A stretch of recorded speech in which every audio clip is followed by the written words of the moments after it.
Lady Gaga.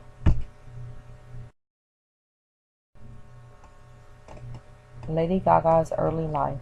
Born Stephanie Joanne Angelina Germanotta, March 28, 1986, in Yonkers, New York. Parents Cynthia and Joseph Germanotta. Gaga learned to play the piano by the age of 4, and by the age of 11 she was accepted to the Juilliard School in Manhattan. Instead, she attended a private Catholic school in the city. Gaga continued to study music and wrote her first ballad at the age of 13. She held her first performance in a New York nightclub at the age of 14. Above is a photo of Lady Gaga as she is off stage. The photo on the left is of Stephanie dancing with her father, Joseph. The photo on the right is a photo of Stephanie as a young child. She is normal underneath all the makeup and the weird costumes.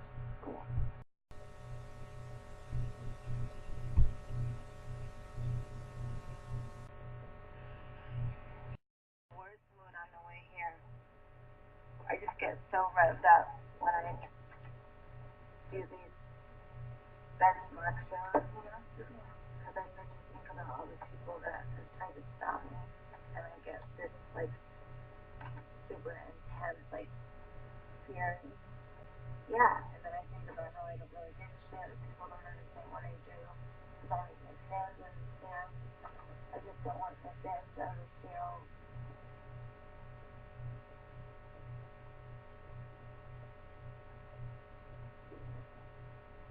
I just sometimes feel like a loser still, crazy because it's like working hard, but I still sometimes feel like a loser kid in school. And I just gotta take my shit out. I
In concerts, Lady Gaga often talks about being bullied as a young child. She was often put into a trash can head first. She also talks about kids laughing at her and calling her ugly and saying she has a big nose. Although other people saw this happening, not one person would stop to help. If at first you don't succeed. Lady Gaga signed with Def Jam Records in 2005, but was dropped by the company a few months later. In 2007, at the age of 20, she began to work for Interscope Records as a songwriter for other artists. R&B singer Akon discovered Lady Gaga while she was performing in a nightclub. Through 2007 and 2008, Gaga wrote and recorded her first album, The Fame. In 2008, Gaga's debut single Just Dance was released on the radio. The song was nominated for Best Dance Recording but lost to Daft Punk. The second single off the album, Poker Face, was released and hit #1 on the pop charts. The song topped the singles charts in almost every category and in almost every country. The following year, Gaga released the album The Fame Monster, and in 2011, the Born This Way album was released. In the year 2012 alone, Lady Gaga earned over $80 million through album sales, tours, endorsements, and more. Here you will see photos of Lady Gaga with different costumes, different hairstyles, different types of makeup. She even has one at the very bottom left corner with blood all over her that she did at a show. Even though people think she's weird, she's really just a normal person.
Like when I first saw Lady Gaga, I thought she was strange and weird and didn't like the way she dressed. But then after I watched her for a while, and I watched her at the Monsters Ball in New York on HBO, and I watched her in the Oprah Winfrey interview, I came to like her more. What I like most about her is that even though she has all of this money, she still seems to be a very down to earth person. And in the interview with Oprah, she stated that she has yet to buy a house or a car with any of the money. She stated that also the majority of her money is spent on creating costumes and doing props and buying stuff for her shows to make it better for the fans. And when she's not touring, she spends her downtime home with her parents in their apartment in Manhattan. This is the same house where she grew up. Her parents stated that they still have the same phone number and address, everything from when she was little and growing up there, and they have a lot of phone calls all times of day and night from the little monsters, which is what Lady Gaga calls her fans, trying to get a hold of Lady Gaga or just talking to them about her. So, um, whether you like her or not, you have to admit after watching this last video that she can sing her butt off. So.